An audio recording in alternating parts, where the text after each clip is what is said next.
Hello and welcome to Ryno's Ravens preview. Please like the video and subscribe to the channel.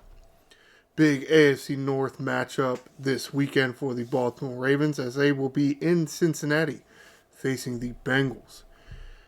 Bengals have not actually had the results we all thought they would be. We definitely thought the Bengals would have more than one win by now. It is early in the season though. We'll have to see. You can see I'm on BaltimoreRavens.com. Let's go to the injury report. Rasheen Ali was somebody, at least in the preseason, that we all thought maybe would make the team as the third running back. Get an injury and was unable to do that. He is working his way back. Neck injury listed here. Nothing listed for Wednesday, but limited Thursday, full participant Friday. So he is nearing being physically able to go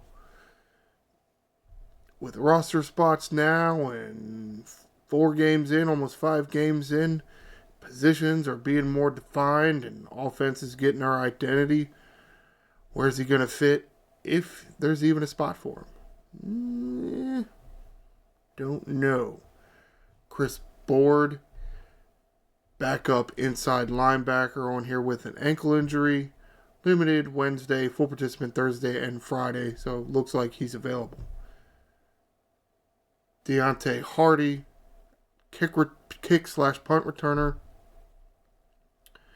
Doing fairly well this season.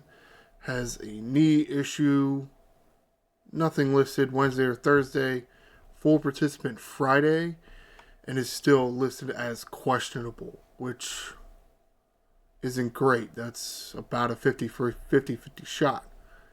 It's not something you want to hear, but at the same time, probably could get away with not having a return man. Maybe. Arthur Merlette, someone we thought would be nearing return. Not the knee injury we knew about. It's what he had surgery for. New thing here is hamstring. He did return to practice this week and would appear that a hamstring issue cropped up when he's trying to practice to be able to come back. Limited participant Wednesday. Did not participate Thursday or Friday and is listed as out. Disappointing, but they just need another week or so. Michael Pierce, who missed last week's game against the Bills. Big nose tackle, big clogger on the defensive line. Bit of a shoulder issue. Kept him out of that game, but full participant Wednesday, Thursday, and Friday, so it appears that he will play this Sunday. Brent Urban, more depth for the defensive line. Somewhat of a neck injury listed here. Limited participant Wednesday, though at the same time that could just be some veteran stuff. Full participant Thursday and Friday. Looking like he is also available. Andrew Voorhees also missed last week's game against the Bills with an ankle issue. Limited participant Wednesday and Thursday. Full participant Friday. Listed as questionable. To a certain extent, because of the way Roger Rosengartner performed at right tackle and McCary being able to move over to left guard, maybe not as much of urgency to get Voorhees back. Though there is a depth thing there, just does give you more pieces to work with. That can be better. That's kind of what they're going for in this offensive line, at least as of right now. Excuse me. But at the same time, some of these guys are young, haven't played well, or just haven't played that much together in certain spots. So as you get playing more and more games, build more cohesiveness. And some of that is due to not doing it in the preseason. Can't exactly get game prepared by not playing games. It's kind of the way it goes. But, however, Ravens do look relatively healthy for this matchup against the Bengals. Let's get to an article here written by Ryno. Two names he's really talking about here. The important ones are Andrew Voorhees and Arthur Millette. Mr. Mink talks about the hamstring injury that Arthur Millette got, leading to a setback of his return timetable, though it is more of a soft tissue issue. So, shouldn't be as much time for him to get right than, let's say, with the knee surgery. But, again, to a certain extent, with the play of Wiggins and Stevens, Humphrey moving towards the inside a little more, and Ardarius Washington, less of a need, less of an urgency to get Arthur Millette back. It will help give you more pieces to use on the chessboard. But it's not like need him back, like need him. The same thing with Voorhees. Because of the way Rosa Gardner and McCary played last week, not much of a sense of urgency to get Voorhees back, but would definitely be a luxury to have him back. Wrapping this up, well, getting close to the end, I do want to talk about, again, mention that we're on to the Bengals. Now, Dax Hill, the storyline I like to talk about, who doesn't like a good brother versus brother rivalry? We've seen the Mannings, we've seen Tiki and Rondé and other brothers. I know there's more of them. One that we're more familiar with here in Baltimore is Justice Hill and Dax Hill. Last year, if you remember, Dax was playing more safety position for the Bengals and definitely came up and hit Justice a few times. This year, with the Bengals adding Geno Stone, our old friend Geno Stone, and Von Bell at safety. Did they have Von Bell last year? I don't remember.